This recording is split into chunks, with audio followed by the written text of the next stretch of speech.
Dialysis ৰোগীৰ বাবে ডাঙৰ সংকট।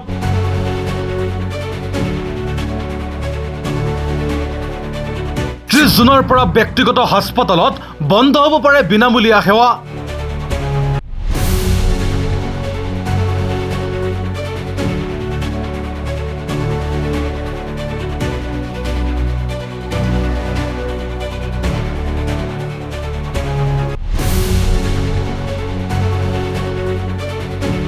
চৰকাৰী হাস্পতালত পৰ্যাপ্ত সুবিধা নথকাৰ অভিযোগ।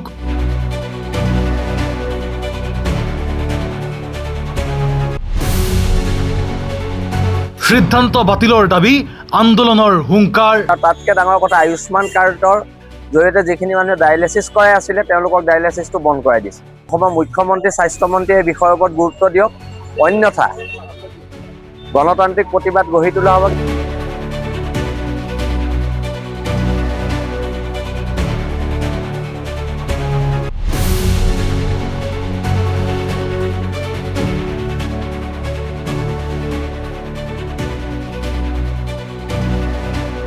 আয়ুষ্মান ভাৰত আঁচনিৰ অধীনত বিনামূলীয়া ডায়ালিচিছ সেৱা গ্ৰহণ কৰি থকা হাজাৰ হাজাৰ ৰোগীৰ মাজত সৃষ্টি হৈছে গভীৰ উদ্বেগ। অসম চৰকাৰে অহা 30 জুনৰ পৰা ব্যক্তিগত চিকিৎসালয়সমূহত চলি থকা আয়ুষ্মান আঁচনিৰ ডায়ালিচিছ সেৱা বন্ধ কৰাৰ সিদ্ধান্ত লোৱাৰ খবৰ প্ৰকাশ পোৱাৰ পিছতে তীব্ৰ প্ৰতিক্ৰিয়াৰ সৃষ্টি হৈছে।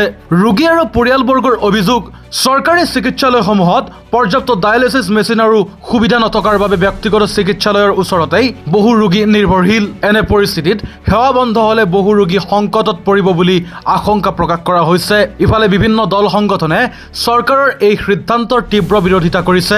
সংগঠনসমূহে দাবী কৰিছে যে আয়ুষ্মান ভাৰত আঁচনিৰ অধীনত ব্যক্তিগত চিকিৎসালয়সমূহত চলি থকা বিনামূলীয়া ডায়ালিচিছ সেৱা অব্যাহত ৰাখিব লাগে। দাবী মানি নল'লে ৰাজ্যজুৰি তীব্ৰ প্ৰতিবাদ কাৰ্যসূচী গ্ৰহণ কৰাৰ হুংকাৰ দিছে বিভিন্ন দল সংগঠনে।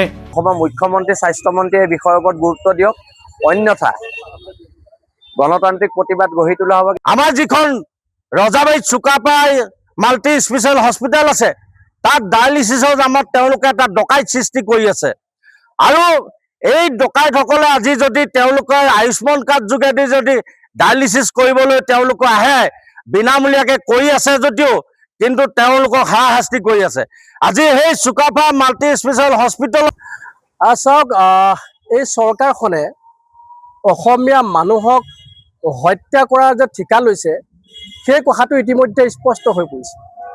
স্পষ্ট এইকাৰণে হৈ পৰিছে কাৰণ যি সময়ত চৰকাৰে ব্যৱস্থা গ্ৰহণ কৰিব লাগিছিল স্বাস্থ্যকেন্দ্ৰৰ বিনামূলীয়া কৰাটো, দৰিদ্ৰ লোকসকলে যাতে বিনামূলীয়াকৈ স্বাস্থ্য সেৱা লাভ কৰিব পাৰে, তাৰ কাৰণে এক ব্যৱস্থা গ্ৰহণ কৰিব লাগিছিল। কিন্তু তাকে নকৰি যি বিনামূলীয়া তেওঁলোকে দি ৰাখিছিল, তাকো তেওঁলোকে যদি উইড্ৰ কৰিব খোজে, তাকো তেওঁলোকে যদি উঠাই ল'ব খোজে, তেতিয়াহ'লে নিশ্চিতভাৱে সেই ৰোগীসকলৰ মূৰত মাধমাৰ সোধোৱা হ'ব। আৰু এইটোৰ পৰা এটা কথা স্পষ্ট হয় যে আয়ুষ্মান কাৰ্ড নামৰ যিটো কাৰ্ড তেওঁলোকে এটা সময়ত নেগেটিভ সৃষ্টি কৰিবলৈ তৈয়াৰ কৰিছিল, নিজৰ ভোট বেংক সৃষ্টি কৰিবলৈ তৈয়াৰ কৰিছিল, সেই কাৰ্ডৰ পৰা কিছুমান তেওঁলোকে সা সুবিধা ইতিমধ্যে কৰ্তন কৰিছে। তেওঁলোকে কৰ্তন কৰিছে ডায়েলিচিছ, যিসকলে ডায়েলিচিছ কৰি থাকে, এটা ডায়েলিচিছ কৰিবলৈ এজন মানুহক অত্যন্ত এক ব্যয়বহুল এক পৰিৱেশৰ মাজলৈ যাবলগীয়া হয়। আৰু তাৰ পৰা মুক্ত হৈ কোনোবাই যদি এই ডায়েলিচিছৰ সুবিধা লাভ কৰিছিলে, তাকো তেওঁলোকে কৰ্তন কৰিছে। ইয়াৰ ফলত কি হ'ব, এই ডায়েলিচিছ যিসকল কৰি থকা ৰোগী, এই ৰোগীসকলে যে মৃত্যুমুখত পৰিব, সেই কথাটো কিন্তু প্ৰকট হৈ পৰিছে, নিশ্চিত হৈ পৰিছে। আৰু ইয়াৰ পৰা এটা কথা স্পষ্ট কৰিব পাৰি, অসম চৰকাৰৰ জনসাধাৰণৰ প্ৰতি কোনো ভূক্ষেপ নাই, কোনো গুৰুত্ব নাই, জনসাধাৰণৰ চাহিদাৰ প্ৰতি কোনো গুৰুত্ব নাই, ৰোগীয়া মানুহসকলৰ প্ৰতি কোনো গুৰুত্ব নাই, যিসকল দৰিদ্ৰ দুখীয়া লোক আছে তেওঁলোকৰ প্ৰতি কোনো গুৰুত্ব নাই। কেৱল মাত্ৰ নিজৰ মুনাফা আদায় হোৱাৰ পাছত, নিজৰ ভোট বেংক ৰক্ষা কৰি তেওঁলোকে নিৰ্বাচনী দেউনা পাৰ হোৱাৰ পাছত এই সকলোবোৰ অসাৰ হৈ পৰে। আৰু ইয়াৰ এটা জ্বলন্ত উদাহৰণ হৈছে এই আয়ুষ্মান কাৰ্ডৰ পৰা কৰ্তন কৰা সা সুবিধাসমূহ। আমি দাবী জনাইছোঁ চৰকাৰক যে আপোনালোকে স্বাস্থ্য কেন্দ্ৰত সম্পূৰ্ণৰূপে বিনামূলীয়া কৰক, অন্যথা আপোনালোকে এই যিবিলাক ভেকু ভাওনা কৰি থাকে, এইবিলাকৰ পৰা আপোনালোক আঁতৰি থাকক। ইয়াৰ পৰৱৰ্তী সময়ত আপোনালোকৰ বিৰুদ্ধাচৰণ কৰি আমি যি ব্যৱস্থা গ্ৰহণ কৰিব লাগে, যি গণতান্ত্ৰিক মাধ্যমৰ পন্থা ল'ব লাগে, তাক ল'বলৈ আমি অনুসূচিত জাতি ছাত্ৰ সন্থা সাজু হৈ আছোঁ।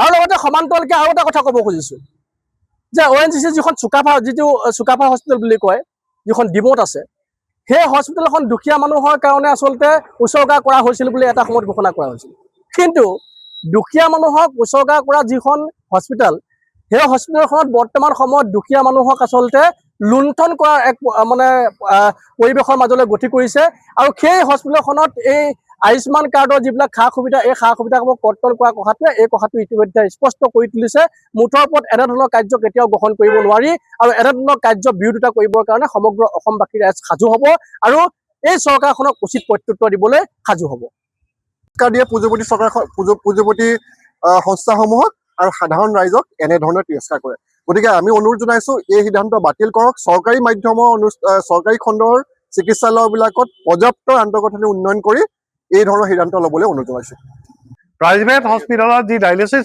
ব্যৱস্থা আছিলে এইটো বাহাল ৰাখক নহ'লে অসমৰ দৰিদ্ৰ মধ্যবিত্ত যি জনসাধাৰণ তেওঁলোক নিগমে মৰিব এই ডায়েলিচিছ কৰিব নোৱাৰি এতিয়া শিৱসাগৰৰে কেইবাগৰাকীও ডায়েলিচিছ পেচেণ্ট অৱস্থা গুৰুতৰ 2 এদিনতে মৃত্যুবৰণ কৰিব পাৰে কেলে শিৱসাগৰ অহা চিকিৎসালয়ত 5খন ডায়েলিচিছৰ বিচনাত দৈনিক 40 জনক কৰিব নোৱাৰে সক্ষম নহয় সেইকাৰণে প্ৰাইভেট হস্পিটেলবিলাকত যি ডায়েলিচিছ ব্যৱস্থা আয়ুষ্মান কাৰ্ডৰ অধীনত আছিলে সেইটো পুনৰ বিবেচনা কৰিবলৈ আমি অসম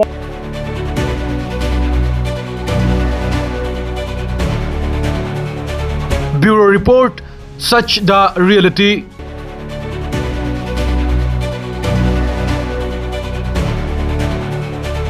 বিয়া জন্মদিন বা আপোনাৰ যিকোনো বিশেষ অনুষ্ঠানৰ বাবে one stop solution ambience banquets আপোনাৰ প্ৰতিটো অনুষ্ঠানৰ বাবে এটাই শ্ৰেষ্ঠ স্থান Guwahati's finest and luxurious banquet hall ambience banquets perfect for every celebration for booking contact 7099013417 or visit 5th floor above Reliance Centro, RG Burwa Road, Guwahati.